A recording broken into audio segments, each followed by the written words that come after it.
Laura Bennett thought she had built the perfect family, a loving husband, a beautiful daughter, and a peaceful home in the suburbs.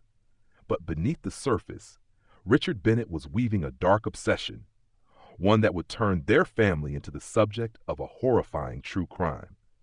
When the truth came to light, it wasn't just betrayal that shattered their lives.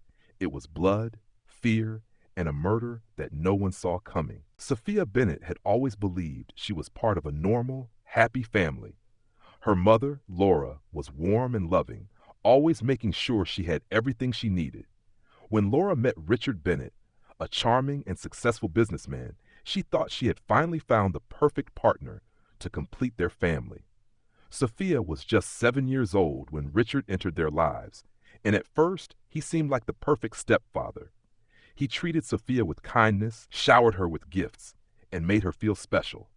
To everyone around them, the Bennetts appeared to be a picture-perfect family living in an ideal suburban neighborhood. But beneath the surface, something much darker was unfolding. As Sophia grew older, Richard's attention toward her became more intense. He was always watching her, always finding excuses to be near her. At first, his protectiveness felt normal. After all, he was her stepfather, and he cared about her well-being. But as the years passed, his control over her life became suffocating. He had strict rules about what she could wear, who she could talk to, and how she spent her time. He convinced Laura that he was just being a good parent, that he only wanted to keep Sophia safe from the dangers of the outside world. Laura believed him, never questioning his motives. Sophia's friends noticed the way Richard behaved around her, but she never saw it as unusual. He was the only father figure she had ever known, and his influence over her shaped the way she viewed their relationship. He made her feel special, chosen, as if their connection was different from anything she could ever have with anyone else. It started with small things, compliments about her beauty, lingering touches that lasted just a second too long, the way his eyes followed her every movement. As she entered her teenage years, Richard's presence in her life became even more overwhelming. He discouraged her from dating, telling her that boys her age were immature and unworthy of her time. He manipulated her into believing that no one could ever love her the way he did. Laura remained oblivious to the growing tension in their home. She worked long hours to provide for the family, trusting Richard to take care of Sophia. Whenever she expressed concerns about her daughter's increasing withdrawal, Richard assured her that everything was fine. He told her that Sophia was just going through a phase, that she was moody like all teenagers. Laura never suspected that the man she loved was slowly twisting her daughter's perception of reality, molding her into someone who depended on him completely. By the time Sophia turned 17, Richard's control over her had reached a terrifying level. He had spent years grooming her, shaping her into exactly what he wanted. He made her believe that their connection was something special, something no one else could understand. He had convinced her that love was not about rules or morality, but about what felt right in the moment. And in his mind, nothing could stand in the way of what he wanted, not even Laura. Richard Bennett had spent years carefully weaving a web of control around Sophia, ensuring that she saw the world only through his perspective. His manipulation was slow and methodical, so subtle that she didn't recognize it for what it was. He knew exactly how to keep her dependent on him, isolating her from friends, making her question her own thoughts, and convincing her that he was the only person she could truly trust. Whenever she expressed doubt or guilt, he reassured her, telling her that love was complicated, that society wouldn't understand what they had. He made her feel as though she was special, chosen, and that their bond was deeper than anything she could ever have with someone else. As time went on, his grip tightened. He monitored everything in her life, from her text messages to her schoolwork, making sure she had little influence from the outside world.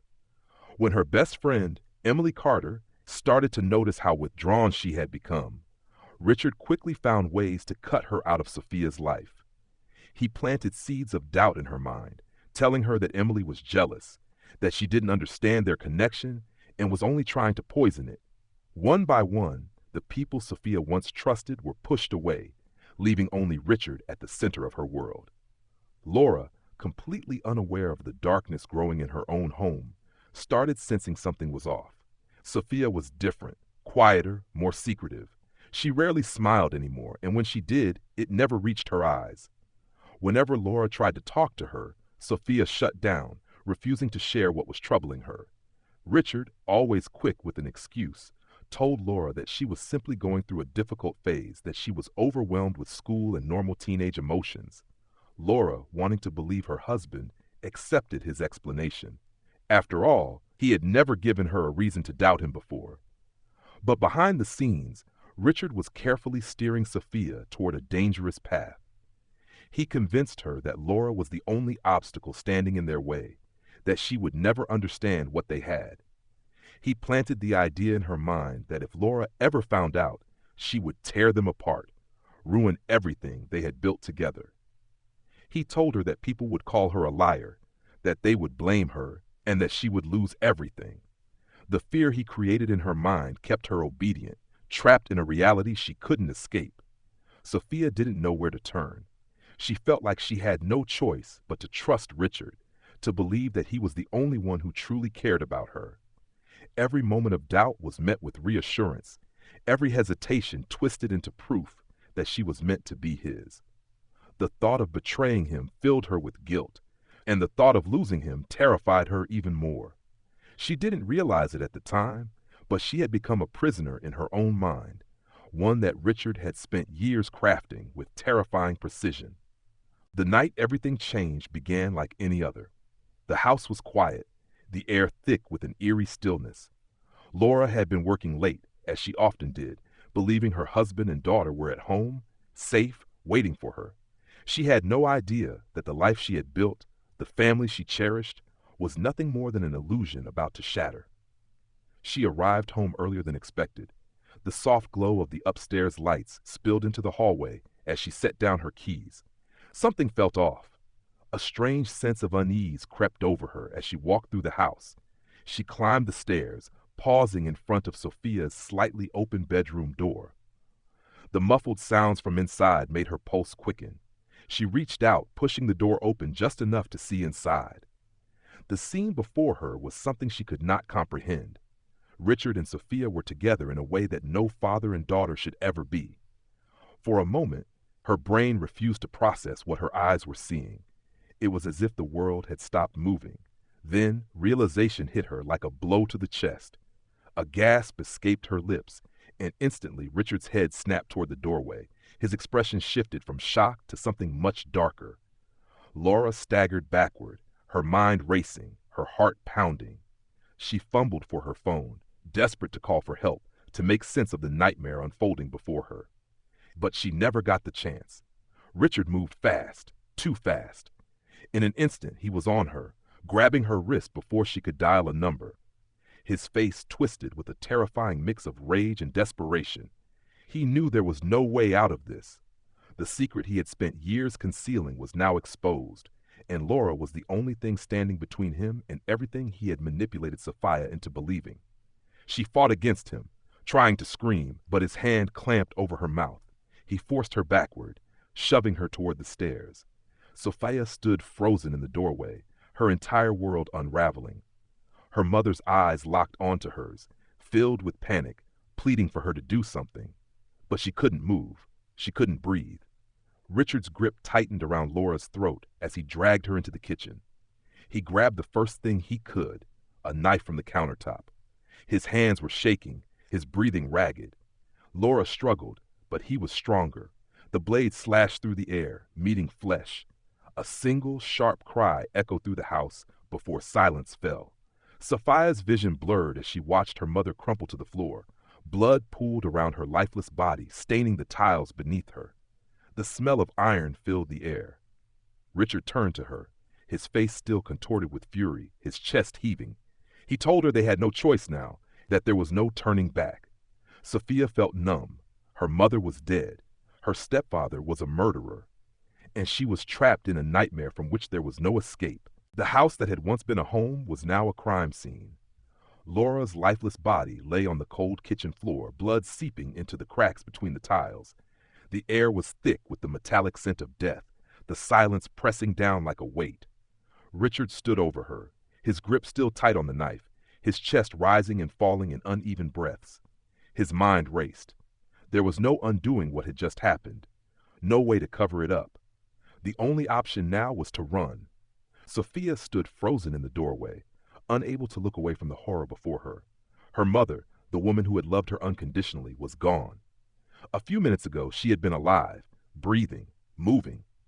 Now, she was nothing more than a lifeless form sprawled across the kitchen floor. Sophia's body trembled, her thoughts spinning in chaotic circles.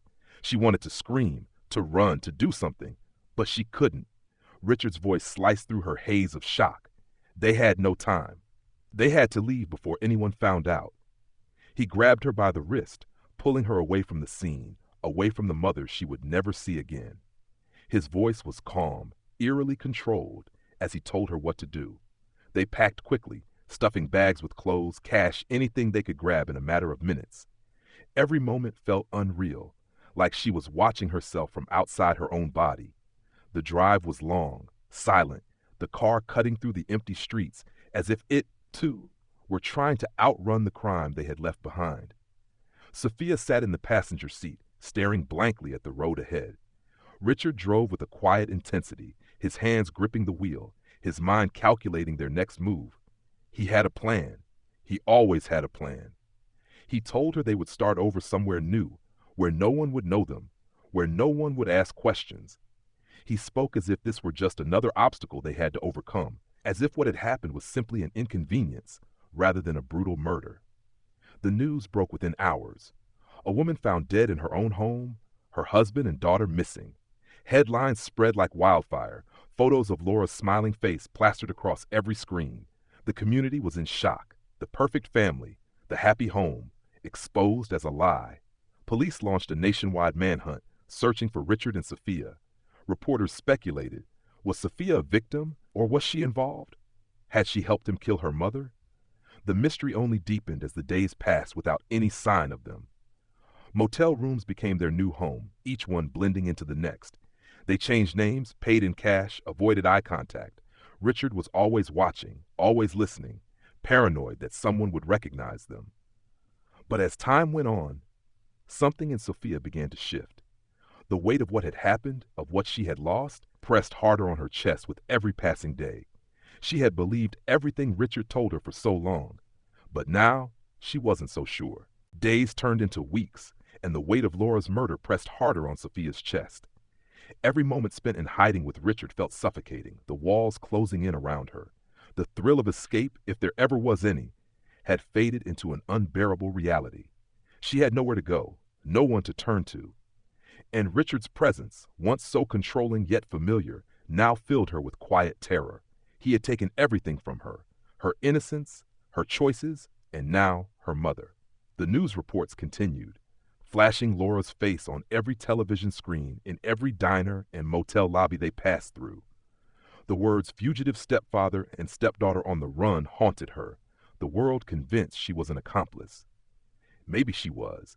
Maybe by doing nothing, by staying silent for all those years, she had allowed this to happen. The thought twisted inside her, poisoning every moment she spent by Richard's side. He was changing too. The longer they ran, the more paranoid he became. He barely slept, checking the windows every few minutes, flinching at the sound of sirens, gripping her arm whenever she stepped too far away from him. He had always been in control, but now that control was slipping. He knew it, and she knew it. The only way this would end was in capture or something far worse. The moment everything cracked was as quiet as a whisper. In a rundown motel on the outskirts of a small town, Richard drifted into a restless sleep, exhaustion finally overtaking him. Sophia lay beside him, staring at the ceiling, the gun he kept under the nightstand just within reach. He had insisted on carrying it, convinced the police were closing in. She had never touched it before, but now her fingers curled around the cold metal. Her heartbeat pounded in her ears. The weight of every moment, every lie, every crime crushed down on her as she lifted the gun. She could leave. She could be free. But freedom had a cost. If she ran, he would find her. He always found her. And if she turned herself in, they would never believe her side of the story. For the first time in years, she made a decision for herself. The gun was heavy in her hands, shaking slightly as she raised it. Richard stirred, his eyes fluttering open. For a split second, confusion crossed his face before realization hit. His mouth opened to speak, to try and regain control, but Sophia didn't let him. The motel room was filled with the deafening sound of a single gunshot, then silence. By the time police arrived, Sophia was waiting. The gun lay beside her, Richard's body motionless on the bed. She did not run. She did not fight. She simply sat there, staring at the wall, her face unreadable. The girl who had once been trapped was finally free. But freedom, she realized, had come at a cost she would never escape.